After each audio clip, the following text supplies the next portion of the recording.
ಸ್ನೇಹಿತರೆ, ನಾನು ಪೂರ್ಣಿಮಾ. ನಾನು ಲಾಸ್ಟ್ ವಿಡಿಯೋದಲ್ಲಿ ಹೇಳಿದ್ದೆ ಇವಾಗ POK ಪ್ರದೇಶದಲ್ಲಿ ಏನೇನಿದೆ ಅಂತ ಹೇಳ್ಬಿಟ್ಟು, ಅಂದ್ರೆ ಪಾಕ್ ಆಕ್ಯುಪೈಡ್ ಕಾಶ್ಮೀರದಲ್ಲಿ ಏನೆಲ್ಲ ಅಂದ್ರೆ ಇವಾಗ ರಾಜ್ಯಗಳು ಬರ್ತವೆ, ಯಾವ್ದೆಲ್ಲ ಜಿಲ್ಲೆಗಳು ಬರ್ತವೆ, ಅಂದ್ರೆ ಅಲ್ಲಿನ ಜನಗಳು ಹೇಗಿದ್ದಾರೆ, ಅಲ್ಲಿನ ಉದ್ಯೋಗ ಏನು, ಹಾಗಾದ್ರೆ ಅಲ್ಲಿ ಪ್ರಧಾನಿಗಳೆಲ್ಲ ಇದ್ದಾರಾ ಅಂತ ಈ ಒಂದು ವಿಷಯನ ನಾನು ನಿಮ್ಗೆ ಎಕ್ಸ್ಪ್ಲೇನ್ ಮಾಡ್ತೇನೆ ಅಂತ ಲಾಸ್ಟ್ ವಿಡಿಯೋದಲ್ಲಿ ಹೇಳಿದ್ದೆ.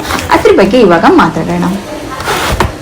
ನಲ್ಲಿ ಗಿಲ್ಗಿಟ್ ಮತ್ತು ಬಾಲ್ಟಿಸ್ತಾನ್ ಎನ್ನುವಂತಹ ಎರಡು ವಿಶಾಲವಾದ ಪ್ರದೇಶಗಳಿವೆ. ಹಾಗಾದ್ರೆ ಇದಕ್ಕೆ ಪ್ರಧಾನಿ ಇರ್ಬೋದು, ರಾಷ್ಟ್ರಪತಿ ಎಲ್ಲ ಕೂಡ ಅದನ್ನ ಹ್ಯಾಂಡಲ್ ಮಾಡ್ತಾ ಇದ್ರೆ, ಆದರೆ ಇವರೆಲ್ಲರೂ ಹ್ಯಾಂಡಲ್ ಮಾಡ್ತಾ ಇದ್ರು ಕೂಡ ಇದೆಲ್ಲ ಇರೋದು ಪಾಕಿಸ್ತಾನ ಕೈಯಲ್ಲಿ. ಹಾಗೆ ಅದನ್ನ ಹೊರತುಪಡಿಸಿದ್ರೆ ಇನ್ನೊಂದು ಚಿಕ್ಕ ಪ್ರದೇಶ ಬರುತ್ತೆ, ಅದನ್ನ ನಾವು ಆಜಾದ್ ಕಾಶ್ಮೀರ್ ಅಂತಾನೆ ಕರಿಬಹುದು. ಇದು ಫುಲ್ ಕಂಟ್ರೋಲ್ ಅಲ್ಲಿ ಇರೋದು ಪಾಕಿಸ್ತಾನದವ್ರ ಹತ್ರ. ಆದ್ರೆ ಪಾಕಿಸ್ತಾನದವರು ಆಜಾದ್ ಕಾಶ್ಮೀರದವ್ರ ಹತ್ರ ಅವಾಗ್ಲೂ ಸುಳ್ಳು ಸುದ್ದಿಗಳನ್ನ ಹಬ್ಸ್ತಾ ಇರ್ತಾರೆ. ಏನಂತ ಹೇಳಿದ್ರೆ, ಅವರಿಗೆ ಉಳಿದಿರುವ ಕಾಶ್ಮೀರ ಕೂಡ ಲೈಕ್ ಭಾರತ ಕಂಟ್ರೋಲ್ ಮಾಡ್ತಾ ಇರುವ ಜಾಗ ಏನಿರ್ಬೋದು ಅದು ಪಾಕಿಸ್ತಾನದವರಿಗೆ ಬೇಕು.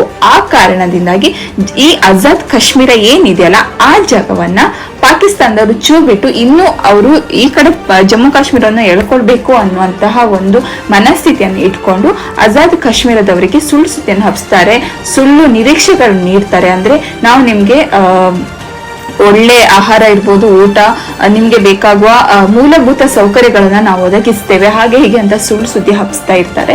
ಇವಾಗ ಆ ವಿಷಯವನ್ನ ಹೊರತುಪಡಿಸಿದ್ರೆ ಇವಾಗ ನಾನ್ ಬರ್ಬೇಕು POK ಪ್ರದೇಶದಲ್ಲಿ ಎಜುಕೇಶನ್ಸ್ ಹೇಗಿದೆ, ಅಲ್ಲಿನ ಶಿಕ್ಷಣ ವ್ಯವಸ್ಥೆ ಹೇಗಿದೆ, ಹಾಗೆ ಅಲ್ಲಿನ ಜನರುಗಳು ಏನ್ ಮಾಡ್ತಾ ಇದ್ದಾರೆ, ಅವ್ರ ಉದ್ಯೋಗ ಏನು ಅನ್ನುವಂತಹ ಈ ವಿಷಯಕ್ಕೆ ಬಂದ್ರೆ ಅಲ್ಲಿನ ಜನರು ಅವ್ರ ಎಜುಕೇಶನ್ ಅಷ್ಟೇನು ಚೆನ್ನಾಗಿಲ್ಲ, ಅವರಿಗೆ ಸಿಗುವ ಮೂಲಭೂತ ಸೌಕರ್ಯಗಳು ಅಷ್ಟು ಚೆನ್ನಾಗಿಲ್ಲ. ಆದ್ರೆ ಈ ವಿಷಯ ಹೊರ ಜಗತ್ತಿಗೆ ಅಂದ್ರೆ ಹೊರ ಪ್ರಪಂಚಕ್ಕೆ ಗೊತ್ತಾಗದೆ ಇರುವ ಹಾಗೆ ಅಲ್ಲಿನ ಜನರು ಅದನ್ನ ಕಾಪಾಡ್ಕೊಳ್ತಿದ್ದಾರೆ. ಏನಕ್ಕಂದ್ರೆ ಪಾಕಿಸ್ತಾನದವರು ಇದನ್ನೆಲ್ಲ ಅವ್ರ ಹತ್ರ ಮಾಡಿಸ್ತಾ ಇದ್ದಾರೆ. ಈ ವಿಷಯಗಳು ಹೊರಗಡೆ ಹೋಗ್ಬಾರ್ದು ಅನ್ನುವ ಕಾರಣಕ್ಕಾಗಿ ಪಾಕಿಸ್ತಾನದವರು ಅವ್ರನ್ನ ಫುಲ್ಲಿ ಹ್ಯಾಂಡಲ್ ಮಾಡ್ತಾ ಇದ್ದಾರೆ. ಅದನ್ನ ಹೊರತುಪಡಿಸಿದ್ರೆ ಅಲ್ಲಿ ಕೆಲವರು ಉದ್ಯೋಗವನ್ನ ಮಾಡಿಕೊಂಡು ಅಲ್ಲೇ ಹೀಗೆ ಊರಲ್ಲೇ ಇರುವಂತಹ ಕೆಲವೊಂದು ವರ್ಕ್ಗಳನ್ನ ಮಾಡ್ತಾರೆ. ಅದ್ ಬಿಟ್ರೆ ಕೆಲವರು ಔಟ್ ಆಫ್ ಕಂಟ್ರೀಸ್ ಹೋಗ್ತಾರೆ. ಇದೆರಡನ್ನು ಮಾಡ್ಲಿಕ್ಕೆ ಆಗದೆ ಇರುವ ಜನರುಗಳು ಉಗ್ರಗಾಮಿಗಳಿಗೆ ಸೇರ್ತಾರೆ. ಯಾಕಂತ ಹೇಳಿದ್ರೆ ಪಾಕಿಸ್ತಾನದ ಕೆಲವು ಉಗ್ರಗಾಮಿ ಅಂದ್ರೆ ಉಗ್ರವಾದಿಗಳಿಗೆ ಸೇರುವಂತ ಕೆಲವು ಶಿಕ್ಷಣ ವ್ಯವಸ್ಥೆಯನ್ನ POKನ ಕೆಲವು ಪ್ರದೇಶಗಳಲ್ಲಿ ಈ ತರ ಒಂದು ಶಿಕ್ಷಣ ವ್ಯವಸ್ಥೆಯನ್ನು ಕೂಡ ಅಲ್ಲಿನ ಜನರಿಗೆ ಒದಗಿಸಲಾಗತ್ತೆ. ಸೊ ಈ ತರ ಉಗ್ರವಾದಿಗಳು ರೆಡಿ ಆಗ್ಬಿಟ್ಟು ಅವರು ಭಾರತದ ಮೇಲೆ ಅಟ್ಯಾಕ್ ಮಾಡೋದು. ಈ ಪಾಕಿಸ್ತಾನದವರು ಪ್ರತಿ ಸಲ ಹಲವಾರು ಇಲ್ಲಿವರೆಗೆ ನಮ್ಗೆ ಗೊತ್ತಿರೋ ಹಾಗೆ ಮೋರ್ ದೆನ್ 8 to 9 ವಾರ್ಗಳು ನಡೆದಿತ್ತು. 1947 ನಲ್ಲಿ ಪ್ರಥಮ ಇಂಡಿಯಾ ಅಂಡ್ ಪಾಕಿಸ್ತಾನ ವಾರ್ ನಡೆಯುತ್ತೆ. ಅದನ್ನ first Indo and Pak war ಅಂತಾನೆ ಕರೀತಾರೆ. ಇದು ನಡೆದಿದ್ದು ನಾನು ಹೇಳಿದೆ UN ಅದನ್ನ ಬಂದು ನಿಲ್ಸುತ್ತೆ. ಅವಾಗ LOC ಅಲ್ಲಿ ಕ್ರಿಯೇಟ್ ಆಗುತ್ತೆ. ಆ LOC line of control create ಆಗುತ್ತೆ ಅಂತ ಹೇಳಿದೆ. ಅದ್ರ ನಂತರ ವಿಷಯಕ್ಕೆ ನಾವು ಬರೋದಾದ್ರೆ, ಗಿಲ್ಗಿಟ್ ಹಾಗೂ ಬಾಲ್ಟಿಸ್ತಾನ್ ನಲ್ಲಿ ಗವರ್ನರ್ ಇದ್ದಾರೆ, ರಾಷ್ಟ್ರಪತಿ ಇದ್ದಾರೆ, ಪ್ರಧಾನಿ ಎಲ್ಲರೂ ಕೂಡ ಇದ್ದಾರೆ. ಇದನ್ ಬಿಟ್ಟು ಇವಾಗ ನಾವು ಆಜಾದ್ ಕಾಶ್ಮೀರಕ್ಕೆ ಬರ್ತೀವಿ ಅಂತ ಹೇಳಿದ್ರೆ ಪ್ರಧಾನ ಮಂತ್ರಿ ಇದ್ದಾರೆ, ಅಲ್ಲಿ ರಾಷ್ಟ್ರಪತಿಗಳು ಕೂಡ ಇದ್ದಾರೆ. ಅಂದ್ರೆ ಒಂದು ಸಂವಿಧಾನ ವ್ಯವಸ್ಥೆ ಹೇಗಿರುತ್ತಲ್ಲ ಆ ತರ ಇದೆ.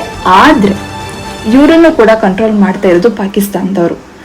ಜವಾಹರ್ಲಾಲ್ ನೆಹರು ಒಂದು ತಪ್ಪು ಮಾಡಿದ್ರು ಅಂತ ನಾನು ಹೇಳಿದ್ದೆ, ಬಟ್ ಅವ್ರು ಅದನ್ನ ಮಾಡ್ಲಿಲ್ಲ ಅಂತ ಹೇಳಿದ್ರೆ ಇವಾಗ POK ನಮ್ ಕೈಲಿ ಇರ್ತಿತ್ತು.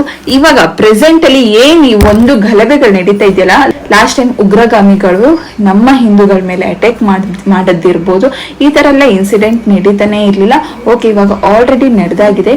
ಇನ್ನು ನಮ್ಮ ಯೋಚನೆ ಒಂದೇ, ಆ POKನ ನಮ್ಮ ಭಾರತದ ಆ ಜಾಗವಾಗಿ, ನಮ್ಮ ಜಮ್ಮು ಕಾಶ್ಮೀರವಾಗಿ ಅತಿ ಸುಂದರವಾದ ಪ್ರದೇಶನ ನಾವು ಹೇಗೆ ತಗೋಬೇಕು, ನಮ್ಮ ಜಾಗವನ್ನಾಗಿ ನಾವು ಹೇಗ್ ಮಾಡ್ಕೋಬೇಕು, ಅಲ್ಲಿ ಸುಂದರವಾದ ಟೂರಿಸಂ ಪ್ಲೇಸಸ್ ಇದೆ, ಇದನ್ನೆಲ್ಲ ನಮ್ಮ ಜಾಗವನ್ನಾಗಿ ನಾವು ಹೇಗ್ ಮಾಡ್ಕೋಬೇಕು ಅನ್ನೋದ್ರ ಬಗ್ಗೆ ಯೋಚನೆ ಮಾಡ್ಬೇಕು. ಚಿಕ್ಕ ಜಾಗ ನಾವು ಬೇರೆಯವ್ರಿಗೆ ಹೋದ್ರೆ ನಾವು ಹೊಡೆದಾಟ ಮಾಡ್ತೀವಿ, ಆದ್ರೆ ನಮ್ಮ ದೇಶದ್ದು ಇಷ್ಟೊಂದು ವಿಶಾಲವಾದ ಪ್ರದೇಶನ ನಾವು ಯಾರಿಗೂ ಬಿಟ್ಕೊಟ್ರೆ ಅದು ಈಸಿಯಾಗಿ ಬಿಟ್ಕೊಟ್ಟಾಗತ್ತೆ. ಸೊ ಅದನ್ನ ನಮ್ಮ ಪ್ರದೇಶವನ್ನು ಆಗುವ ಹಾಗೆ ಮಾಡ್ಕೋಬೇಕು.